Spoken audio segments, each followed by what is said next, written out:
Good evening, ladies and gentlemen. I'm Helga Ulrich. I'm the Curator of European Art here at the Museum of Fine Arts Houston, and it's a pleasure to welcome you all tonight to a wonderful introductory lecture by my new colleague, James Anno, whom I'm going to introduce to you in a minute. But before I do that, I would like to extend our thanks to the fantastic sponsors of this really great exhibition. The lead sponsor is BBVA Bank. But a very important sponsor also is Goya Foods, and it is really quite interesting because probably the most outstanding painting in the work is by Goya, and the lady is pointing in the sand where it says "Solo Goya," only Goya. There are three other sponsors. There's the Roma Lehman Foundation, there's Christine and Jaime Jordan Foundation, and we have some sponsorship from the Federal Council of the Arts and Humanities. It is a really extraordinary exhibition that is here from the Hispanic Society in New York, and our organizing curator is our newest member on the European Art Department staff. His name is James Anno, who is a graduate of Oklahoma Baptist University, where he got a BS in biochemistry, which of course naturally leads you to becoming an art historian. He received his MA in 2010 from the University of Oklahoma and his PhD from Washington University in 2017. Following his PhD, he was the recipient of a fellowship from the American Friends of Capodimonte as a curatorial fellow in Naples at the Museo e Real Bosco di Capodimonte, where he was a curator and co-curator of focus exhibitions of the Capodimonte's masterworks, such as Marcello Venusti's Last Judgment and Konrad Witt's Sacra Conversazione. Back in 2016, he had been a summer intern at the National Gallery of Art in Washington, and before that, before I think totally focusing on art history, he got his feet wet as a preparator for the Fred Jones Jr. Museum at the University of Oklahoma in Norman, Oklahoma. But his initial exposure to art was actually here at the MFAH, where in the year 2006 and 2007, when we had the Metropolitan Exhibition, he was a supervisor of security. So it's taken him a little while to come back, but it's been a steep upward climb, and I look forward to many years of working with James, who's an absolute delight to work with, and I hope you give him a very warm Houston welcome. James.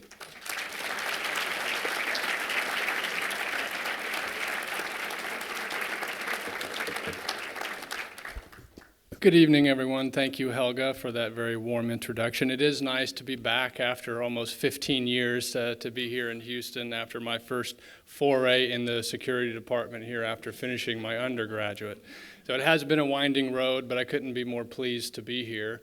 In addition to thanking Helga for her warm welcome to me in the European Art Department, I would also like to thank Gary Tintereau and Deborah Roldan, Associate Director and Head of Exhibitions, for their foresight in work in bringing this exhibition to Houston. I'd also like to thank all of the staff in the museum who contributed to this exhibition.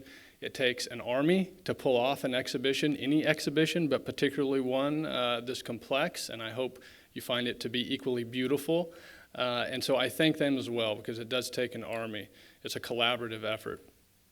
And especially I'd like to thank the Hispanic Society of America, Dr. Mitchell Cotting, Director of the Hispanic Society, as well as the conservators who came and installed the exhibition with us here in Houston. And particularly, I again want to thank you for being here. There's many things that you could be doing on your Friday night tonight. We're thrilled that you're with us here at the museum. As very important museum supporters, you're at the center of our mission here and our mission to serve the public. So again, we thank you. So we think that we have a wonderful exhibition, Glory of Spain, for you guys to encounter here just above us in Upper Brown. And I want to lay out with you this evening what it is that you're going to see in the exhibition. It's a must that you've got to go so you can connect the dots between the lecture and the exhibition. I can say that the Hispanic Society in America, which I'll elaborate on more here in a moment, is probably the only museum in the world that can present the best examples of various types of objects throughout 4,000 years of Hispanic art and culture in Spain and the New World, coming from only one collection, one museum. So it's a truly extraordinary possession that they have in New York at the Hispanic Society, and we're thrilled to have it here with us tonight. The exhibition itself is comprised of over 220 works spanning, again, 4,000 years of history from 2400 BC to the early 20th century. So we're going to walk through time, so to speak, tonight together. And I've selected a few highlights that are representative of what you'll encounter, as well as poignant examples of the artistic production in Spain and Mexico, Central and South America through the centuries. The hope is that in looking at these objects together and describing their context and their visual qualities, that they'll kind of branch out and touch one another to create a kind of arc for you to imagine, again, the artistic production through the ages, as well as what you'll encounter upstairs. I should first start by introducing more thoroughly the Hispanic Society of America. It was founded in 1904 by Archer M. Huntington here in the middle. This is Archer Huntington in 1889. He's about 19 years old. He was relatively handsome, very nice beard. He'd fit in today. You get a nice oil on that beard. And he was a very large man, in fact, 6'4", and became quite heavy in his older age. Archer Huntington was the heir of an immense fortune from his father, Collis P. Huntington, who was a railroad and shipbuilding magnate. And upon Collis Huntington's death, Archer received this wealth. He had traveled to Mexico at the age of 12 and Spain at the age of 19, and it was those two encounters with the Hispanic culture that he decided not only to collect art, but in the future to build a museum specifically for the art that he collected.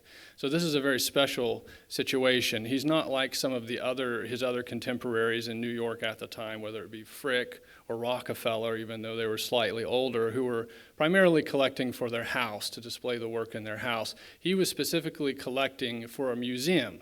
This is important because it gives us a sense of why he selected kind of a cross-section throughout time of the finest examples without collecting too deeply in any one particular area. He clearly was collecting to show his works to the public.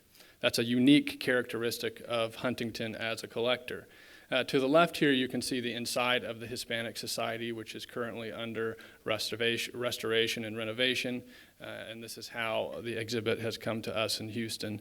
And then an outer profile facade here with a nice equestrian statue of El Cid, who was a medieval knight, very famous in medieval folklore, and it was also created by his second wife and sculptor, Anno Huntington.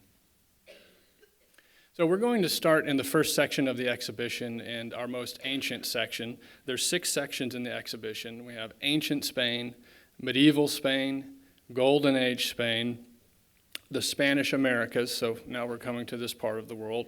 Then we go back to Spain for the Enlightenment, and we finish in modern Spain. So we're going to start in ancient Spain. On the left here are the oldest objects in the exhibition, 2400 BC. We have 3 works of earthenware from the Beaker culture. The Beaker culture originated in modern-day Portugal, and they created earthenware like this that we see, but their real claim to fame was the development of copper metallurgy, so the ability to smelt copper. And this technology then spread from Portugal across Western Europe. You can see in these beautiful vessels here, they're called Beaker culture because of the bell-like shape of these vessels. Earthenware, burnished, but also incised on the surface with these very beautiful and interesting geometric patterns. And then within those incisions, white clay was rubbed, which gives them a nice relief effect. So it's a real marvel that something like this still exists today. It wasn't destroyed by time, and it's a treasure that we have it. To the right here, we have objects from the Celtiberian culture. It's a pre-Roman culture that existed in Spain, and they were immensely wonderful metal workers. You can see we have 3 torques, so these round objects, which are neck rings, and they were meant to distinguish social station within the Celtiberian culture. They're worked from precious metals. The one at the top here is silver, and it's comprised of multiple strands twisted together. And then the middle one here is both silver and gold. And then the bottom one is electrum, which is a naturally occurring ally between silver and gold.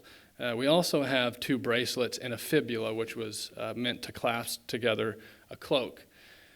This is called the Palencia hoard because it was discovered in the early 20th century near Palencia, Spain, modern-day Palencia, Spain, and we suspect that as the Romans moved into the Iberian Peninsula in the 3rd century BC, but more profoundly in 80 BC with General Sulla, who began to really take command, particularly of the northern part of Spain, the Celtiberians, of course, were warring with the Romans. We suspect that they probably buried these objects, hoping for them not to be stolen.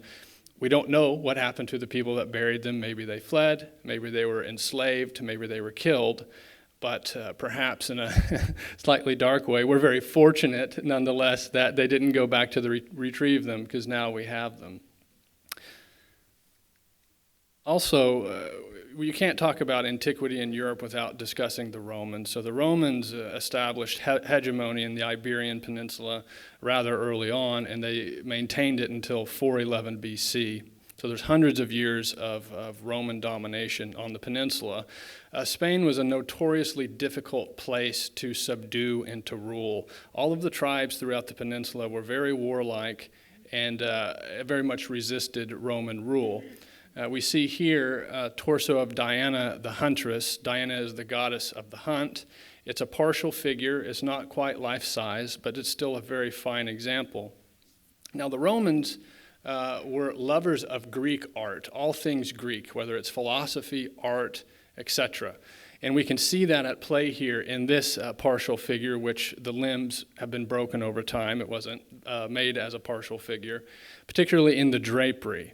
There's Greek examples, particularly at the Parthenon, for example, in Athens, atop the Acropolis, the Parthenon temple to the goddess Athena. On the front pediment has relief sculptures by the famous Greek sculptor Phidias. And from that, we come into contact with his innovation of this type of drapery, which looks wet. It looks like it's kind of wet and clinging to the body beneath it. Therefore, we call it Phidian wet drapery. And so, no doubt, through the tradition, the Greek tradition that enters into the Roman world, we can see that in effect here. Diana is in the process of striding forward in her hunt as the garments flow down across her body. It gives a sense of movement, but also the body mechanics and the sense of her figure and her flesh beneath the drapery. So this is a very fine example of Roman marble sculpture, as well as it looking back to Greek precedents, for instance, like Phidias. So now we're going to jump forward in time from antiquity in Spain into the Middle Ages. This is a color-coded time-lapse map, and it documents the war that went on throughout 711 to 1492 in the peninsula of Spain. In 411, the Visigoths from northern Spain came down across the Pyrenees and overtook the Romans, expelled them, and the Visigoths ruled Spain until 715. At that point, the Umayyad dynasty, which is an Islamic dynasty, landed on the south here near Granada, which became a very important city for the Islamic Caliphate and its emirs, and eventually, step by step, conquered virtually all of the land in the peninsula of Spain. Here, what we're seeing then is the Reconquista, so the Christian kingdoms taking back portions of Spain, moving from north to south. We can start up here in the 8th century and move down. Each color essentially represents 100, 150 years, starting at the 8th century, working all the way down to 1492, when the Muslims were finally expelled from the Iberian Peninsula. This is called the Reconquista, or the reconquering. It's a distinctly Christian-centric term. It's important to mention this because art in Spain is profoundly influenced by the Islamic tradition, geometric patterning their textiles, their tiles. We can think of the Alhambra, for example, which is a palace, mosque, fortress, etc. Many of the finest examples and traditions in Spain come from the Muslims. So what we're going to see in the next objects that we look at is a certain intermingling and intermixing of cultures in Spain, between Jews, Muslims, and Christians. In fact, I would recommend to you, if you want to look deeper into this, David Nierenberg's book, Communities of Violence is what it's called, Persecution of Minorities in the Middle Ages. It was published in 96, I believe, and he analyzes the cultures in medieval Spain and their interactions, and it's immensely fascinating and important if we want to understand how Spain developed.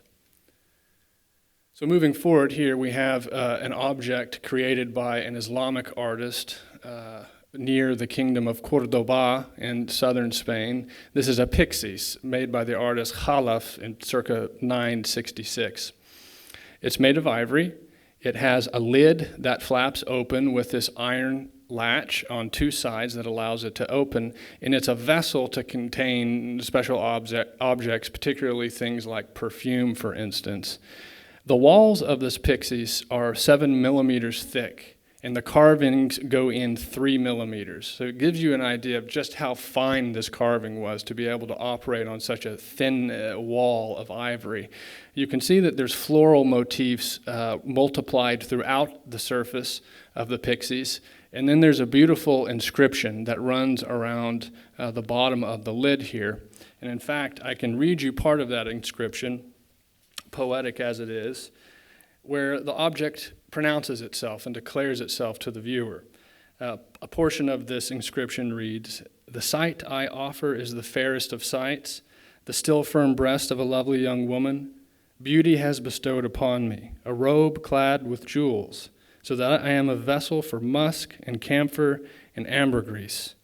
So how fascinating is it that this inanimate three-dimensional object is talking to us via the inscription, declaring to us what its function was, to hold these beautiful and lovely perfumes. This is not uncommon. It dates all the way back to Roman antiquity, where Roman tomb sculptures would also speak in the first person on behalf of the deceased. But it's important to note as well that this pyxis is one of only about 6 extant in the world, and it's by far the finest example. So when you view this upstairs, you'll know that you're seeing absolutely the finest example of this object type in existence in the world today. As cultures mixed in the medieval period, objects were often reused, even if they were snatched out of their original context and repurposed for different ends, and that's the case for this type of object, a pyxis. Before it would have been a courtly item at the court in Cordoba. We know it was made for a princess. She would have adorned her body with wonderful perfumes, but later on, objects like this would have been adopted and taken by the Christians upon the completion of the Reconquista and used as reliquaries. So despite the inscription and what it says, despite that it was made from an Islamic craftsman or artist, Khalaf here, Christians nonetheless would have repurposed it and used it for their own relics or holy items, whether it be a bone or an important piece of physical material associated with a saint. And this gives you an idea that not only the patterns and motifs persist throughout time and cultures, but actually the objects themselves shift functions. Continuing in medieval Spain, we have 2 wonderful examples here of a manuscript and lusterware, or an earthenware with the luster technique. We'll take the one on the left first. This plate from Manises, Valencia, is a wonderful example of the lusterware tradition in Spain, which very much comes from the Islamic craftsmen. It has a wonderful sheen on the surface, as well as metallic colors, often copper and blue. If you'll look, you'll see concentric rings running around the center heraldic symbol of 2 eagles. And in those rings, we have the script reading Exurge Domine, Latin for "Arise, O Lord." This is drawn from the Psalms. This plate was made around the time of the Reconquista. So we can see that this phrase here, Exurge Domine, "Arise, O Lord," is being evoked perhaps not only for their perceived enemies of the Islamic forces as they're taking back the Iberian Peninsula, but also perhaps in relationship to an object like the one we see on the right, which is a Hebrew Bible.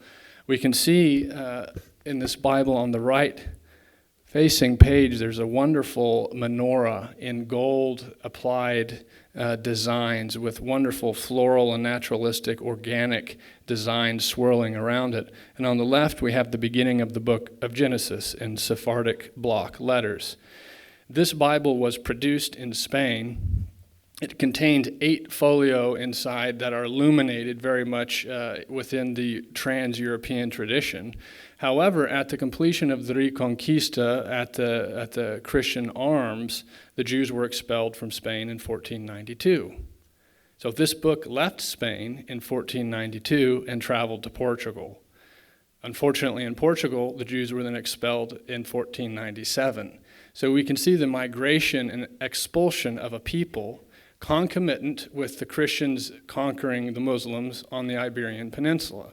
So I don't think it's a mistake to not only understand the phrase here on the plate, Exsurge Domine, arise, O Lord, as applying to the Christian self-perceived enemies of the Islamic forces at the time, but perhaps also the Jews. And of course, this is not pleasantries of history, but it's historical. It happened, and these are artifacts from that time. So these are 2 objects together that coexisted during this very interesting, beautiful time, but also troublesome, worrisome time. And due to that, we have objects traveling as a result of the historic circumstances. We can also see here 2 liturgical objects. We have to deal with liturgical objects because much art produced in medieval Spain and the medieval world in general were religious in nature, and as Christianity was the predominant religion at that time, much of the artwork was produced for the Catholic Church, and this is the case for these 2 objects here. On the left, we have a wonderful chalice from Segovia. Spain has long been recognized for its mastery of working metals, particularly precious metals. This is a silver gilt chalice, and it's interesting for a number of reasons, but partly because it represents a transition of style from the Gothic or medieval style into the Renaissance or early modern style, and it's evinced literally by its form. At the top of the cup here, you can see this rinceau frieze. It's a series of vegetal motifs, and if you look closely, you can see a bullhead with horns. Now, this is a highly classical thing to do. It's a highly classical motif. Roman altars in pagan Rome would have festoons or vegetal motifs around the outer walls of the marble altar, and on the corners often there were cow or bull skulls. Sculpted, not real skulls, but sculpted. And so we can see that on the chalice itself. There's no shame, there's no worry about taking that motif from the antique world. This is part and parcel of the Renaissance, which means rebirth, a rebirth of interest in classical antiquity, not only in poetry, literature, and philosophy, but also the visual arts. And so that's very much a Renaissance thing to do, right? Taking from the ancient Romans. But as we move down the cup here, we see on the stem a very Gothic architectural feature. We have little spires here. We have pointed arches and a rose window, flying buttresses. These are all elements that you would see on a Gothic church in medieval Europe. And so on the top, we have a classical frieze, and in the middle, we have this Gothic architectural feature. It's interesting because we can imagine these objects functioning in their original context, in this case in a church most likely, operating together with all other kinds of objects. These were objects in motion, right, being used for liturgical rites. On the bottom here, there's 8 lobes or lozenges, and inset within them are saints, St. Francis being one amongst them, so we think that this might have been made for a Franciscan monastery. To the right, we also have a liturgical object called chasuble from Valencia, Spain. Valencia was a wonderful center of textile production in Spain, and for years and years, scholars refused to accept the possibility that the Spaniards could make beautiful textiles like this. Everyone presumed that these textiles would have been from Italy. So this is a silk velvet brocade chasuble in the gricia pattern, for its slightly guitar-like shape as it comes in a little bit here at the hip. This would have been worn by a priest while serving Mass, And on the central panel here, or scapular, we have 4 scenes from the life of Christ and the Virgin Mary. At the top is the Annunciation, where the Archangel Gabriel comes to the Virgin Mary, announces to him that she's going to give birth to the Messiah. Below here we have the Adoration of the Magi, 1, 2, 3 kings that come from the Far East to give gifts to this new king according to the Christian Gospels. Here we have Christ among the doctors, as it's called. Christ is at the temple in Jerusalem. He is teaching to his elders. They're all amazed about the quality of his teaching for only being 12 years old. And then Mary and Joseph, his parents, realize, where is he? They'd already left the temple. So they go back into the temple and discover him teaching here. And this is viewed to be a portent or foreshadowing of his ministry. And then at the bottom we have a scene of Jesus with the Samaritan woman at the well, where he offers her the living water, unlike that which she's drawing from the well. So this richly decorated, highly thought out liturgical object that the priest would have been wearing would have worked in concert with the chalice that he's holding, right? As well as perhaps the pixies, who possibly could house a relic on the altar, and then also in relationship to an altar painting, all while celebrating Mass. So these objects very much have an interrelationship, and that's important to consider, because when we look at the colors used, the patterns, the designs, the materials, there's an immense cross-fertilization across media, and that's very important for artworks of the Middle Ages. Here we have a beautiful central panel of a polyptych, or an altarpiece composed of multiple panels. This was the center panel, and it's now isolated from the others, which are dispersed across the world, including the Met in New York. The subject matter here is the Ascension of Christ. So this is after his passion, his crucifixion, his resurrection. He comes back to his apostles, according to the book of Acts, and a number of days later ascends back into heaven. So this is the subject that we're seeing here. If we look at the bottom here, we can see a group of his apostles below Jesus, who's here. But in the center is Jesus' mother, Mary, with her hands crossed in an act of supplication. Since the very earliest times, Christians, for instance, have approached the communion chalice to receive communion with their arms crossed in front of them as a sign of humility and supplication. We see that motif repeated throughout centuries, 2,000 years even, and we also have it here in this panel painting. Miguel Alcañez is the current attribution. It's a very solid attribution for this painting, but has been contested through time. We know that the patron of this work was a man by the name of Vicente Gil, and this was for the Church of the Knights of St. John of Jerusalem in Segovia. We can see here, too, that above Mary, jumping back to the narrative of the painting, we have Jesus who's ready to launch heavenward. He's ensconced within a mandorla, Italian for almond, so this is the outer profile of an almond here. The mandorla with cherubim and seraphim and red and blue bands of divine light radiating off of his figure as his hands are clasped in prayer. Given that this is the Ascension, we can look below him, and there's a rocky outcrop here, and then there's 2 dark footprints. Maybe Jesus stepped in mud before he ascended into heaven. No, I don't think so. In fact, this is a kind of a symbolic representation of a relic that exists near Jerusalem, near the Mount of Olives, where Jesus was said to ascend, where his foot pressed into the stone and left a footprint, and you can still see that today. So these dark footprints are meant to be an index, right, that he's just lifted off the ground, and they're also a reference to the relic in Jerusalem. And we can see that for a painting like this, many people would have been involved in its production.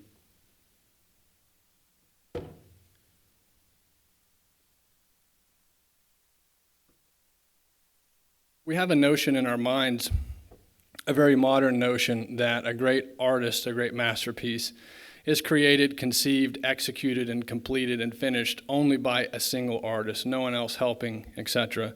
And that's absolutely not how art was made in the Middle Ages all the way up into the 15th and 16th centuries. Great masters like Alcañiz would have had a workshop, and people in that workshop would have had distinct jobs. There was a division of labor within the workshop. So Alcañiz himself would have no doubt painted at least the faces and hands of these figures, the whole figure of Jesus. You might have had another workshop assistant paint in the draperies. There would be a drapery specialist. You would have someone painting the background, the rocky outcrop here. So you'd have a landscape specialist. And then particularly this painting, unlike paintings that come after it, which we'll look at momentarily, has a gold ground. It has a gold background. This is a direct holdover from the earliest Christian images coming out of the Byzantine East from, let's say, the 6th century onwards.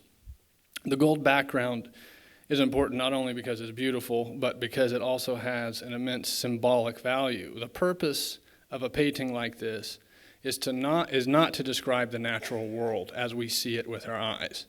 Rather, it's to put before us a vision of heaven, a vision of the divine world behind the veil of what we're able to perceive with our senses, and show forth a sense of divinity, the heavenly realm, the kingdom of heaven. So it's common, being used to very naturalistic painting that comes after it, that we might look at a painting like this and think, this is retrograde. They just don't know how to paint, and they're using all this gold. They don't know what they're doing. Not the case at all. This has a symbolic and a theological message that comes from it. From the very beginning, Byzantine icons were called, when an icon painter would paint one, it would be said that he's writing the icon, because this is visual theology. And I think that's a productive way of thinking of works like this. You can also see on top of this painting there's a canopy. That's an architectural feature, not unlike the stem of the chalice that we just saw. These are Gothic features here, the triform lobes here, all of these pointed arches, and the painted blue between the gold tracery that evokes a stained glass window in a church. So you can imagine that this painting, together with its other panels set within a church, would very much be visually integrated to the architecture around it, which was Gothic and would have repeated many of the same motifs. So all of that taken together, we can see this is a very sophisticated object nonetheless. So we're going to emerge out of the Middle Ages on our whirlwind tour of this exhibition and the objects in it, and enter into the Golden Age in Spain, the 15th and 16th centuries. Historians always argue when these periods begin and end, and they're stipulated by historians, not usually by the people living in the time period. Typically, we note the beginning of the Golden Age in Spain at 1492, at the completion of the Reconquista, the Christian reconquering of the Iberian Peninsula, and typically note the end in the 17th century as the ascendancy of Spain halts and then begins to dip a little bit. The Golden Age in Spain is called golden, part and parcel because of the reconquering of the Iberian Peninsula, but also because of the European discovery of the Americas. Once Columbus discovers the current continent that we're on, and subsequent conquerors come from Spain to take over, what happens, and we'll get into that more in the next section, but what happens is they're able to source an immense amount of natural resources, including gold and particularly silver, and bring it back to Spain. So you have a massive influx of money into Spain, and particularly in the 16th century, that very much tracks along with their rising star politically. So Spain during the 16th century in particular, particularly under Charles V, Holy Roman Emperor and King of Spain, was by far the most powerful kingdom, and Charles V was by far the most powerful king in Europe, in the Western world. No small part due to the fact of discovering the Americas and being able to bring back its rich natural resources. This exhibition presents many works on paper. We're not going to get to see many in this lecture, which is a real shame. We have to pick and choose. I selected this letter, though, because what a glimpse into history this is. A lot of us are familiar with Elizabeth I, Queen of England. She's been in movies.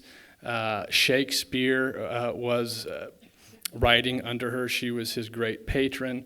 So some of us are familiar with her as a queen, but we see here in this letter to her contemporary and cousin, Philip II of Spain, both of them coming to the throne around the same time. She writes him a letter in 1559 telling him that she has received his emissaries. Thank you, for congratulating me for ascending my throne, and I'm going to send emissaries to you, and I also congratulate you. So, of course, a letter like this would not have been written by Elizabeth herself. She only signs her signature here. The note would have been written by a scribe, and it's in Latin, which is the official language and the trans-European language of which monarchs and ecclesiastics and intellectuals would have communicated in. But this is a real snapshot into history because we know later that Philip II and Elizabeth will come into conflict with one another. He'll send his famous Spanish Armada across the English Channel, and it will be destroyed in what the English would call a divine wind. So here we have them on amicable terms, but later we know that the fate would be quite different, and England would emerge even stronger after that event. One of the real jewels of this exhibition is the Spanish Golden Age painting. We have some really wonderful paintings in this exhibition by some of the great names in the European tradition. Here we have two images by El Greco. El Greco, his natural born name was Dominikos Theotokopoulos. He's from the modern-day island of Crete. At the time, it was called Candia, and it was a possession of the Venetian Republic at the time. At being in Greece culturally on modern-day Crete, Dominikos was trained as an icon painter, which is a very traditional style. However, in 1567, he leaves Candia and he travels to Italy, to Venice. And for the next 3 years until 1570, he absorbs the modern Italian style, or the Italian Renaissance style, the moda italiana, as we would say. And he looks very closely at the great Venetian masters like Titian and Tintoretto and absorbs their style, loose brushwork, which is very characteristic of Titian's late works, as well as Tintoretto, one of his great followers and interpreters. And we see him here working at two different periods of his career. One in the Italian phase, 74 to 76, so that's just a few years before he leaves Italy in 1577. And then later in circa 1600, where he's already been working in Toledo, Spain, for quite some time. So after El Greco leaves Rome, where he lived for 7 years, 1570 to 77, he travels to Toledo, Spain. He wasn't able to get any major commissions while in Italy, goes to Spain, goes to Toledo, and has a marvelous career. He's one of the most unusual, even strange artists of the early modern period. And I say strange in a good way because that's an indication of his originality and novelty stylistically. We associate with him his kind of floating, loose, flame-like figures that seem to evaporate up into the air. He has a very emotive style, you might say pietistic style, that appeals to the emotions, particularly in his religious works. And on the left here we have his pietà from the Roman period, which means piety or pity in Italian, and we have Jesus in the center surrounded by John and Mary Magdalene with his mother behind him. This is based off of Michelangelo's Florentine pietà, which is today in Florence. On the right here we have St. Jerome holding a stone in his hand, early cardinal of the church, creator of the Vulgate Bible, or the Latin translation of the Bible.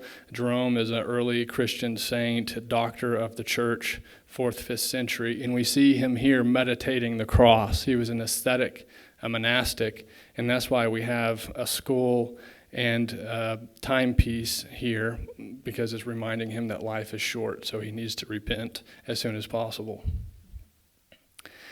And we also can't talk about Golden Age painting without addressing what we could call the trinity of Spanish Baroque painters, Zurbarán, Cano, and Murillo. They're all working more or less around the same time, and there's kind of an explosion of Baroque style at this time period in Spain, no doubt due to what's happening in Italy. On the left here, Zurbarán depicts Saint Emerentiana, who was an early Christian virgin martyr. She was stoned to death, so she's holding a book, and on top of the book are stones, which were the instruments of her martyrdom. She was a follower of Saint Agnes, and today there's the Church of Sant'Agnese in Rome, with also images of her within the church. In the middle, Cano's portrait of an ecclesiastic or a churchman here. He's very stern, austere, holding a book with his thumb placed into the book, which indicates that we've interrupted him. He's looking at us. He was busy reading, and we've stumbled into his study. And he also has his hand on an hourglass, which is, again, a remembrance of the brevity of life, vita brevis, or the memento mori, to always remember death. This is a Christian meditative theme. On the right here, we have The Prodigal Son by Murillo, the man who, in a parable of Christ, takes his father's inheritance early, goes and squanders all away on food and prostitutes, and then crawls back to his father and asks for him to be received. And of course, his father receives him and holds a magnificent banquet, and the theme here is grace. Common themes we can see here is that each one of these canvases is a single figure composition. There's only one figure in them. They're all tightly cropped, which means the perimeter of the painting is tightly squeezed around the figure. That makes the figure feel more monumental. And they all have this great lighting in them, right? The contrast between light and dark, or chiaroscuro, as we say in Italian. These are all characteristics of the Baroque style. It's meant to be accessible, visceral, and evoke emotional responses. No survey of Spanish Golden Age painting, however, is complete without addressing Diego Velazquez, arguably one of the greatest, some would argue the greatest painter in the Western tradition. Once you're at that level, those distinctions at some point break down. There's no way to say who's the greatest painter ever in the Western tradition, but he's certainly in the conversation. Here we have the portrait of Count Duke Olivares, a very, very important person at the court of King Philip IV of Spain. It's Count Duke Olivares that comes and plucks Velazquez out of his native city of Seville and brings him to the royal court in Madrid. And eventually Velazquez becomes the court painter to King Philip IV and stays there for several decades after. Velazquez here has painted the portrait of Count Duke Olivares in all of his stately and aristocratic glory. He looks to be a forbidding man, right? A very powerful man. We can see this by how Velazquez has captured the stern look in his face, something that Velazquez is noted for, which is penetrating, if you will, into the psychological state of the sitter or the person that he's painting. He's very well known for this, and that's a distinct asset and talent of any portraitist. Olivares is dressed in his Spanish blacks, as we might call them. This is the style in Spain, and everyone else adopts it throughout Europe. And he has accoutrements here, or attributes, as we would say, which are indications of his station. In his right hand here, you see this tall, long pole. It's a riding crop because he was keeper of the king's horse. So the crop indicates his position at court. There's also a gold key in his belt here. He was keeper of the king's bedchamber. Very important post. It sounds silly. I know it does. But it means that you have a high proximity to the physical person of the king. You're there at his bedchamber. So it indicates your royal status. And then on the table here, which we can see the red tablecloth coming down, there's a dark black hat, which means he was a grandee of Spain, one of the elite aristocratic groups around King Philip IV in Spain. So we can see Velazquez here again depicting Count Duke Olivares in a way that very much projects power. And that's what the Duke would have wanted, without doubt. We also have a very nice portrait by Velazquez here, one, two of three works that we have by Velazquez in the exhibition of a little girl here. This is one of the only paintings that Velazquez ever executed of a non-member of the royalty. We think this could have been one of his granddaughters. They look almost identical from other images that we have of the granddaughter. However, the time frame here, circa 1638 to 42, does not correspond with the age that the girl would have been at that time. So it's a real conundrum. We're not sure who she is, but it's one of these fun riddles, art historical riddles, and no doubt I'm sure there's teams of people working around the world trying to decide who, in fact, this little girl is. But it would be wonderful to think that it is, in fact, Velazquez's granddaughter. And then our third Velazquez in the exhibition here is a man named Camilo Ostoli, also known as Cardinal Pamphili. Camilo Ostoli was the nephew of Pope Innocent X, was a very stern man. Velazquez painted Innocent X also, right around the same time, 1650. This is his nephew. He's called the Cardinal Nephew. We know he's a cardinal by what he's wearing, the red cope and the biretta or hat on his head. There was a tradition within the papacy that when a pope ascended to power, he would appoint his nephew, sometimes his natural-born son, which of course priests are supposed to be celibate, but at the time this didn't always happen. And so the Pope would install a member of his family into the Vatican, into the Curia, or the governing core of the Vatican, to make sure that that individual would see that his policies are pursued. And therefore the title of Cardinal Nephew was created. It's worth noting that the word for nephew in Italian, nipote, is exactly where we get the word for nepotism, okay? So there's a direct correlation here between the word and the practice. Camilo Ostoli's star shot up into the sky. He becomes a cardinal. Pope Innocent X lets him take his name Pamphili, but only a few short later, Innocent X expelled him from Rome because Ostoli had been too pro-Spanish. The Pope and the Spanish king, particularly Charles V in the 16th century, were always at each other. And so Ostoli was expelled. We can see here his listing biretta on his head, not quite stable, wispy mustache and goatee, and the slight sense here with the whites that you can see across his brow and nose. It's the slightest hint that maybe he's about to perspire. Maybe he's a little nervous. I don't know. It's a wonderful thing. Sometimes we can read into paintings things that aren't there. I won't say that that's not there, but it's fun to use your imagination. Nonetheless, we get a sense of a man who thinks that he's important, but we know historically soon is going to fall from grace. So,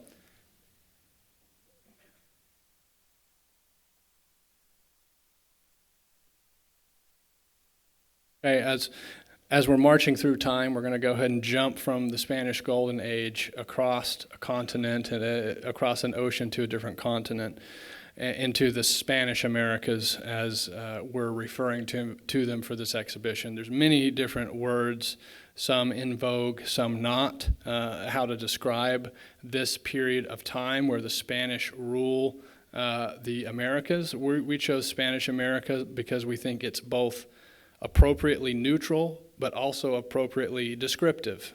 There's nothing offensive about it, yet it captures what's happening here in the New World at the time.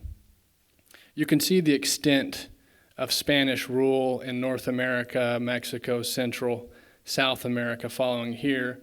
The purple area is Portugal. Virtually all the rest is Spain. This is at the height of their possessions in the Americas around 1780, as you can read on the map. So from 1521, where Hernan Cortez jumps off from Cuba and enters into central Mexico here and conquers Tenochtitlan, Tenochtitlan. That's current-day Mexico City, the central city of the Aztecs. And then Francisco Pizarro comes into modern-day Peru and conquers the Incas. From that point forward, that was 1532 to 1572, virtually the entirety of North and South America falls into Spanish hands. This is what we were talking about in the Golden Age. Of course, this began in the 16th century. They're bringing back immense wealth. But it's important for us to understand here that Spain is controlling all of these areas. It, of course, shrinks and shrinks and shrinks, perhaps culminating in the 19th century, 1821, when Mexico declares its independence. That's when we consider the reign of Spain in the New World to be on the way out. But we can see that the artworks created at this time are a window into what's happening culturally. We have the encounter of cultures that didn't know they existed. The only thing I can think of that would equate to that would be maybe, if an alien comes down and we discover that we're not alone in the universe. This is an astounding realization for both sides, those indigenous to the Americas, but also those indigenous to Europe. It's difficult to wrap your mind around what that encounter would have been, and of course, we have accounts of what it was like. Nonetheless, the artistic documents produced from this period, when viewed as historical documents, neither condemning them nor exonerating them, give us an insight into the issues that people were grappling with this new mixing of people. For example, this work here by Juan Juarez called the Castas, or a casta painting, caste painting, like social castes or hierarchy.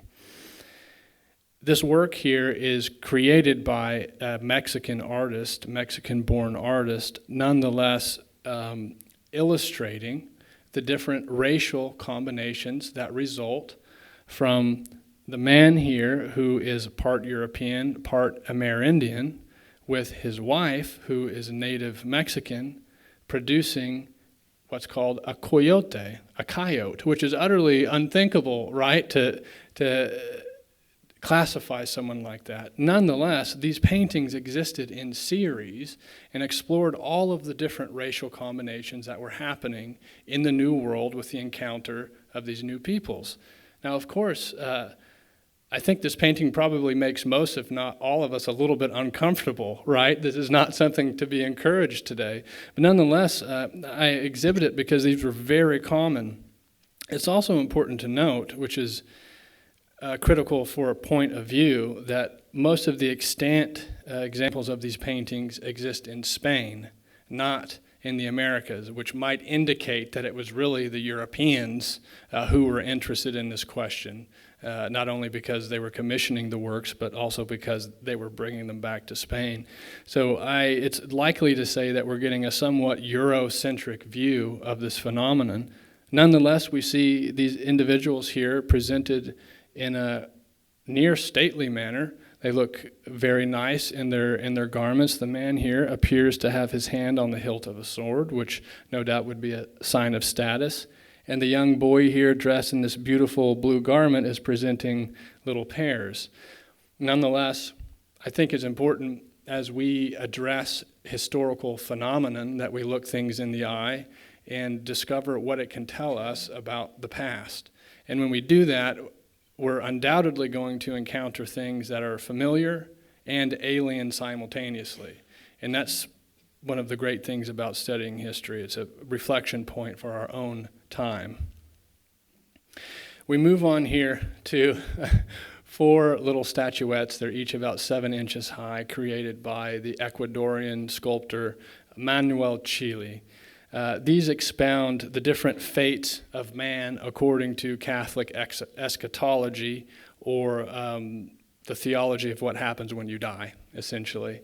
On the left here, we have a skeleton, so this represents the separation of the soul from the body. When you die, you can see little worms here and maggots eating away the flesh from the bones, which is very descriptive. No skeleton is complete without the little critters.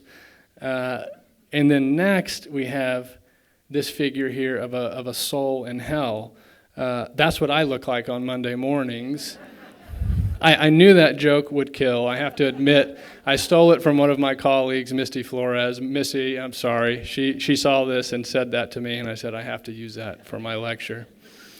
Nonetheless, this is a figure, a soul in hell. You can see little creepy crawlies crawling about him. This was someone who would have died with unrepented or unconfessed mortal sins, things like murder, for instance. And then we have a soul here in purgatory, a person who died with venial sins, so less serious sins according to the ranking of how that works. Hands clasped, body is still more or less intact, tears running down the face, looking up to heaven. So there's a hint of hope here, even though there's little flames still burning the person down below.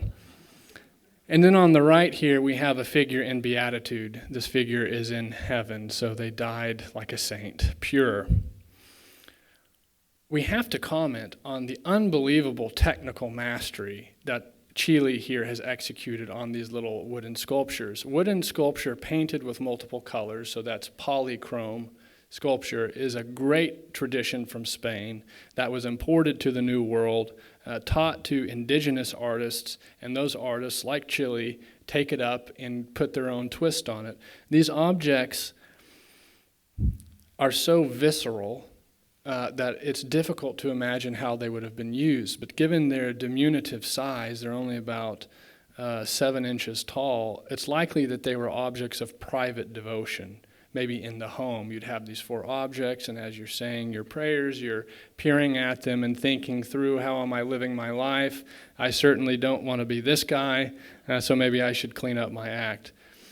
But nonetheless, these figures tell you that the artisans and artists that were trained and came up now in the Americas were on par, in many cases, with their European teachers, and that they also added their own sensibility to the works, and that's important to recognize. It's a different idiom when you're working from a pre-existing model rather than drawing upon your own cultural inheritance.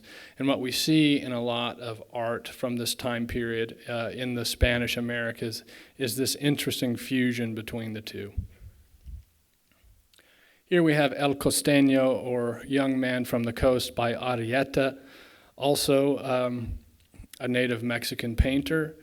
He's painted an Afro-Mexican boy here. There was a major Afro-Mexican population near Veracruz on the Gulf Coast of Mexico. It's diminished considerably since the 19th century, but nonetheless, this figure here would have represented an entire boisterous community in Mexico. The boy here is holding a basket of fruit, which no doubt is a foray into all of the tropical fruits and vegetables that were available in Mexico at the time. You have avocados, a prickly pear, a little kiwi here, a banana, a melon, a pineapple, etc. All of them are in mint condition, which means they were just picked. And the young man here is dressed in a very fine white shirt and white trousers. What's he doing? Not sure. Where is he going? Not totally sure. Is he going to deliver the fruit? Has he just picked it? We don't know. But what we can say is that he has a slight smile on his face, and he's depicted in a very, I'd say, stately manner, not unlike any other figure of aristocracy. He's holding what he has in his hands, and he's peering at us with a direct glance of confidence. And then one of our last works from the Spanish Americas, here we have Luis Juarez, Archangel Michael Triumphant over Satan from the 1630s. So this Juarez himself was long considered to be a Mexican-born painter. Now that's contested. He might have been born in Spain, but he was married in Mexico City. So we know he was there for a very long time. And we see more religious art being produced in the Spanish Americas at a very high level and also within its own idiom. Here we have the Archangel Michael with his left hand holding a palm leaf, which is often a sign of martyrdom, but it can also be a symbol of triumph or victory. And in his right hand, you can see that it's within this bright white sun disk, and there's script that runs around it, reading Quis estut Deus, Latin, who is like God. That's the Latin translation of the Hebrew Michael, or Michael. So Michael is the one who is like God. Instead of holding a sword in his right hand, which is common for Archangel Michael, he has his hand raised with this sun disk as if proclaiming his power due to his proximity in being like God, and he's getting ready to wield it down upon the head of Satan, who at the bottom here is covering his eyes from the brightness of the rays coming down. So it's a very interesting conceit to use an inscription and a concept within a sunburst of light to be wielded as a weapon. It's a theological statement. Michael here also has these very delicate flowers on his sandals. He's obviously not worried, about who's going to win this fight. He would have worn something more robust if he was worried about what was going to happen. Beautiful flowing garments here, softly rendered face. And then we see Satan below here. He has asses or donkey's ears, which is very common. It sets him off as a bad guy, right? He's not human. And you can see here, what is happening here? Look at that long hip. Never seen anything like that before. Maybe it was dislocated in his tussle with Michael. Who knows? No. In fact, it's probably just a compositional device to bridge this long gap beneath the foot of Michael.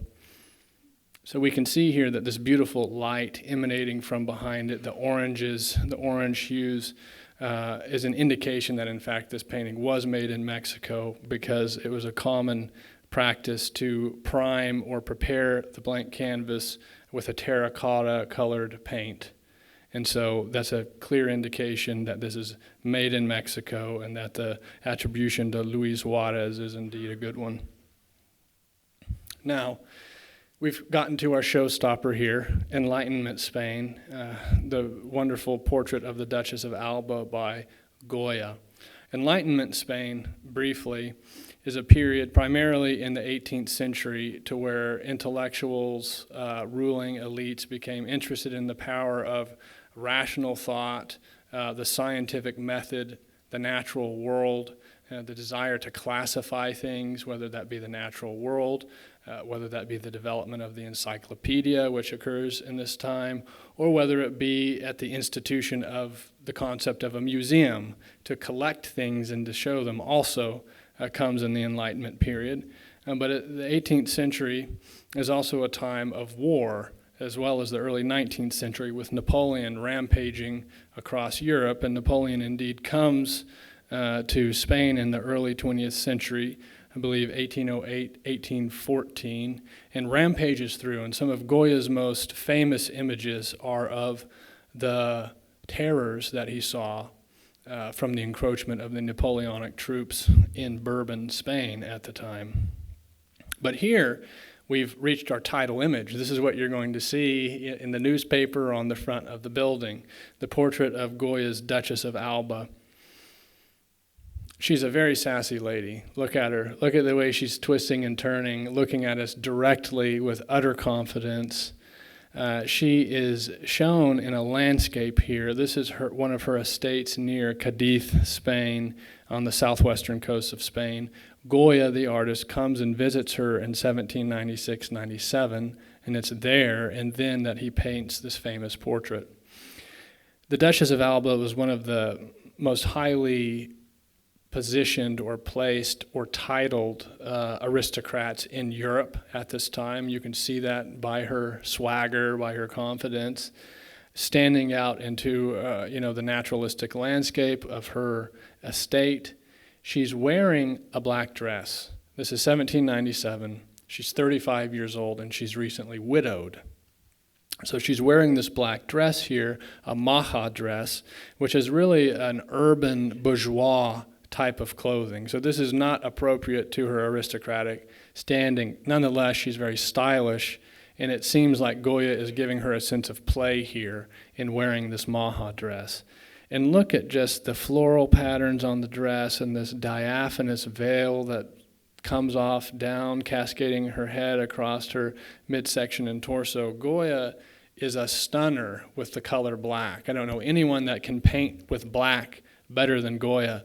I encourage you, while staying the proper distance from the painting in the gallery, I don't want to make security angry, to look at these strokes of the black paint and just see how masterly they are, how rapid they are, how confident they are, in contrast to the other more considered passages that give you a sense of texture of the dress. So his technical skills are not in question here. The Duchess looks at us very confidently. A French traveler to the royal court in Madrid commented that there's not a single hair on her head that doesn't evoke desire. So she was known as a great beauty during her time, and one wonders whether or not Goya and her might have had some kind of romantic relationship. Why? Why do we think that? One, we can see here on the Duchess' fingers, here she's turned at a slight three-quarter pose with a direct glance, and her right hand is pointing down to the ground, as Helga mentioned during her introduction, where she apparently has inscribed with her finger into the dirt, "Solo Goya," only Goya. And the lettering is facing her, as if she's the one that wrote it. On her fingers are two rings, and on those rings, one reads Goya, the other reads Alba, both of their names. And then here you see 1797, kind of a mark of Goya's presence, right? These two signatures parallel one another, the date and the solo Goya, and it's kind of an index of their interface, right? That they both were encountering one another. Very clever thing to do for a painter. But we know that only 5 years later, in 1802, the Duchess of Alba died at the age of 40. Goya lived for decades later, and this painting was still in his studio when he died. He never did anything with it. He never sold it, didn't give it away. There could be lots of reasons for that. But we like to speculate, don't we? We like to speculate. We have to say historically, it'd be highly unlikely that someone of her social station would enter into an amorous relationship with an artist. Highly unlikely, but not to say that it's never happened. Nonetheless, this painting, for all of those reasons, is imbued with an intelligence, an aesthetic sense of balance and harmony, as well as the presence that Goya is able to give the Duchess, all of which speak towards its identification as a masterpiece.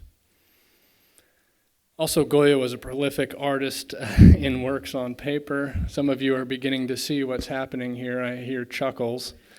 This work is called Tutti li Mundi, the whole world. Here we have a man bent over, peering into a peep show, which was a little device that traveling merchants would carry on their back, and usually children would look into the hole and they could see scenes from far off lands, historical battles, natural wonders, etc. It was a form of entertainment.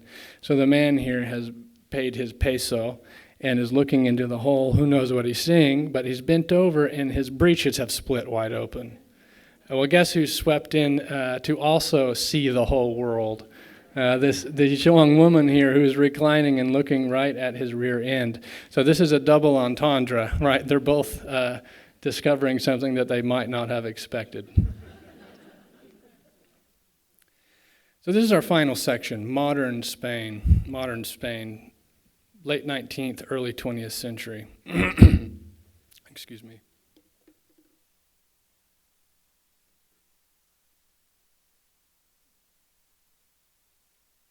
The artist we see here is Zuluaga. He's one of the great perpetuators of the grand Spanish style of painting, particularly 17th century Baroque painting. Zuluaga trained in Paris. He moved to Paris in 1888. He caroused with and knew some of the great French artists of the time, Rodin, Toulouse-Lautrec, Degas. Worked a lot in France, but nonetheless maintained a very Spanish sensibility in his painting. This is the family of the Gypsy Bullfighter that he's presenting us with, and we know that bulls are central to Spanish identity. Picasso takes this up over and over in his work from the early 20th century, really up until his death in the 70s. Here Zuluaga has presenting us with a Gypsy Bullfighter and his family. It's not actually a family at all. We know that these are models hired in Madrid to pose for him, with the exception of this woman on the right here who's glancing out at us, who was his niece. And we see the torero here on the left, who was the bullfighter, holding a little boy that's looking out at us, a little uncertain about his fate. We're to presume perhaps that the little boy will also become a torero. There's no doubt, though, who the most important person in this painting is, and it's the Mater Familias here, holding down the center of the canvas, her dark, commanding dress, glancing over at the torero in a look of, I don't know what. Is she pleased? Is she a little miffed? Maybe the little boy isn't behaving properly. It's hard to say. But it's really a masterclass in diverse psychological states from one person to the next. Each one is exhibiting a different demeanor, a different emotion, and this is to Zuluaga's credit. You'll see here too that his color palette is quite dark. So he's looking at the Baroque period in Spain, painters like Velazquez, for instance, and wants to bring this into the future, even with a modern subject. And that's why I bring this painting to your attention, because the penitence here is a religious subject. Now, religious subject matter is not considered to be at the vanguard of modern painting. And it's not at the vanguard of modern painting. Most of the famous paintings that we might think of are Impressionist works of beautiful landscapes or a Cubist, portrait of a sitter, etc. But here we have Zuluaga absolutely wanting to work within the great tradition of Spanish painting and prove his mettle on the stomping grounds of the old masters, which painted religious paintings.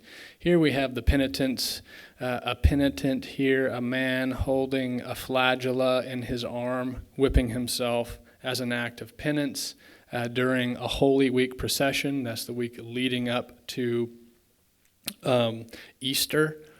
We have a wood polychrome depiction of the corpus of Christ, presumably being taken down from a cross, which we can see here in the brown here at the outside, and then old women in these quite brilliant and visually stunning green dresses, all exhibiting different emotional states, with a woman here, again with her hands crossed. We saw that in the Alcañiz altarpiece, right, which is hundreds of years before, motif being used again here, and a priest in prayer. But in the background here we can see what's likely the city of Avila, and this is no doubt a nod, a tip of the hat to El Greco, who working in Toledo would often depict the city of Toledo in the background of his scenes.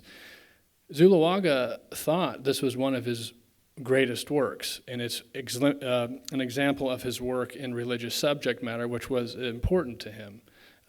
But he wasn't quite sure how the American public would receive a work like this. In the end, nonetheless, Archer Huntington, the founder of the Hispanic Society, did purchase this work. We can contrast this with our next artist and our last artist for the lecture tonight, Sorolla.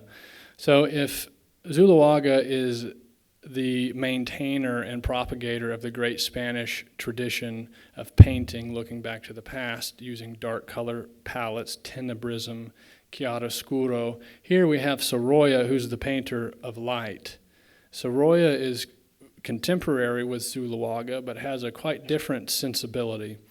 Sorolla trained in Madrid, then went to Rome, which historically any great artist in Europe would go to Rome to study the great masters, to copy the ancient Roman statuary and the Renaissance statuary. He studied there at the Spanish Academy near San Pietro in Montorio, which is by the Janiculum Hill in Rome, still up and running today. You can go visit it.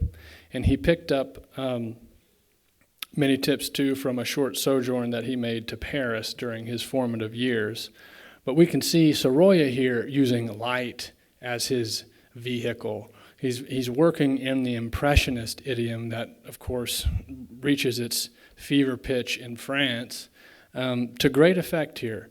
But the coolness of the light is said to be very much capturing the sunlight that you'll find in Spain. So what's the subject of these paintings? It depends. Here on the left we have Sea Idol of 1908, and Sorolla has captured these two young people bathing in the water quite without worry for any onlookers. This is not a puritanical painting, and his contemporaries noted that fact. There's a very European, Spanish sensibility here to their nudity or semi-nudity. But they're just enjoying a nice time on the beach here. Sorolla, by 1903, was visiting the coasts in Spain and France and painting on the beach. And this is a product of his time there and his studies a few years later. So these figures are relaxing, they're enjoying themselves, and you can see just the absolute master strokes here that he's applying to indicate wet flesh shining in the sun with these very quick, confident brushes of white along the surface of these two figures' bodies. But we also see them here in the water, and water is always a very, very difficult thing to depict in painting. Monet is renowned for his ability to capture the multifaceted, changing light qualities that water offers, and we see Sorolla grappling with similar challenges here, and I think quite successfully. With water, of course, when you're looking into the water, you can see what's underneath it, in this case the sand, but you also catch the reflection of what's above it and what's being reflected into it. So water has this very multifaceted capacity to communicate light, depth, and reflection. And we can see that here both in the waves, and we're catching glimpses of the sand beneath, but also reflections of the figures. And the vantage point that Sorolla gives us in this picture is also very interesting because there's no horizon line. We don't see where the water meets the sky. That's traditionally a very important marker in a painting to orient the viewer in relation to what we're seeing. Monet also does this sometimes with his monumental water lilies paintings, and it gives you a very intimate look down upon the figures and gives you a sense that you're present there as they're being washed in the water. On the right, though, we've said that Zuluaga is very much interested in the Spanish tradition. Well, Sorolla is too. He knows something about his ancient statuary. Here we have a woman who's emerged from the water. What do we see again here but this wet drapery, right, clinging to her flesh? We get a sense of the figure beneath, but we also get a sense of the light passing through the garments. I would say that's Phidian wet drapery, right, from the Parthenon. And the figural composition itself of this figure is based off of a Greek and Roman statuary type called the Venus Genitrix, to where she's clasping her robe and taking it off. And we have examples both in the Louvre and the Capitoline Museum in Rome. So he's working from these historic models here, but he's imbuing them and injecting them into a very modern, immediate scene. There's something playful and slightly seductive going on here with this nearly nude woman being covered as she's trying to clasp her sleeve there as this boy kind of gently puts a white sheet over her. But again, you can see the masterful handling of water as it comes up onto the drier sand. And finally, we have the portrait of Louis Comfort Tiffany. Sorolla, as many of his contemporaries were prolific portraitists. Sorolla had two exhibitions in the United States back-to-back nearly, one in 1909 at the Hispanic Society of America. Archer Huntington organized it, invited him to come. One of the products from that exhibition was a maelstrom of requests for portraits after he had a very successful showing at the Hispanic Society. And then he came back again in 1911 and had an exhibition at the Art Institute of Chicago and the St. Louis Art Museum. And it's from that period here when Sorolla was in the States that he paints the portrait of Louis Comfort Tiffany, the son of the founder of Tiffany & Co., who makes jewelry, etc., a company that still exists today under the family's name. We have Tiffany here portrayed on his estate in Long Island Sound amidst his garden of just unbelievable, lavish flowers surrounding him. He's almost completely immersed in flowers. Sorolla gives us just the hint of a horizon line back here in the Long Island Sound. Otherwise, we'd be completely immersed in the flowers. Here at the bottom right of the canvas is Tiffany's dog, Funny, as he was called. And we have Tiffany here taking up the easel and paints himself. He's looking at us very confidently, very relaxed, and he's in this beautiful white suit, which is just soaking up all the color around it. Look at the reds, the yellows and the blues here. This suit is the perfect color to kind of absorb the wonderful colors of the flowers around it. And so here we can see Sorolla really giving us a visual stunner. This is probably his best portrait. Very bright and sunny, upbeat, impressionistic type work that should inspire you all this weekend to go outside into your garden or to the park and enjoy yourself. Thank you so much for your attention. Have a good evening.